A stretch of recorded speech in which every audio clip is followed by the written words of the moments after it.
ত্রিপুরা রাজ্য উপজাতি গণমুক্তি পরিষদের কেন্দ্রীয় কমিটির তরফে আগরতলা টাউন হলে আয়োজিত ৮০তম ঐতিহাসিক জনশিক্ষা দিবস উদযাপনকে ঘিরে আয়োজিত সভায় শুক্রবার কেন্দ্রীয় সরকারের বিভিন্ন নীতি এবং কয়েকজন পুঁজিপতিকে ঘিরে সমালোচনা তুলে ধরেন প্রাক্তন মুখ্যমন্ত্রী মানিক সরকার।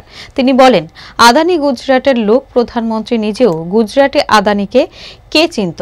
আজকে আদানি ভারতবর্ষের প্রথম ধনী পৃথিবীর ২০ জনের মধ্যে একজন। কি করে সম্ভব?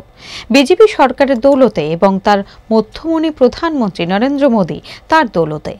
মানিক সরকার বলেন, সাম্প্রতিক লোকসভা নির্বাচনে জনসমর্থন উল্লেখযোগ্যভাবে কমেছে বিজেপির, তবু সেখান থেকে সেই দল শিক্ষা নেয়নি। গোটা দেশের অর্থনীতির মেরুদণ্ড ধ্বংস করে দিচ্ছে বিজেপি সরকার। তিনি আরো বলেন, পুঁজিপতিদের হাতে দেশটাকে তুলে দেওয়া হয়েছে এবং দেশের সমূহ সর্বনাশ করে চলেছে এরা। আমরা জনশিক্ষা সমিতি করছি, উদ্দেশ্যটা কি? এটা গণতান্ত্রিক পরিমণ্ডল হবে, যার ধর্ম, বর্ণ, সম্প্রদায় নির্বিশেষে এটা স্বাস্থ্যকর ব্যবস্থা। সমাজতন্ত্র না বলে এর মধ্যে দিয়েই কিন্তু মূল কথাটা তারা উপস্থিত করার চেষ্টা করেছে। কাজে আমরা যে দ্বিতীয় পর্যায়ে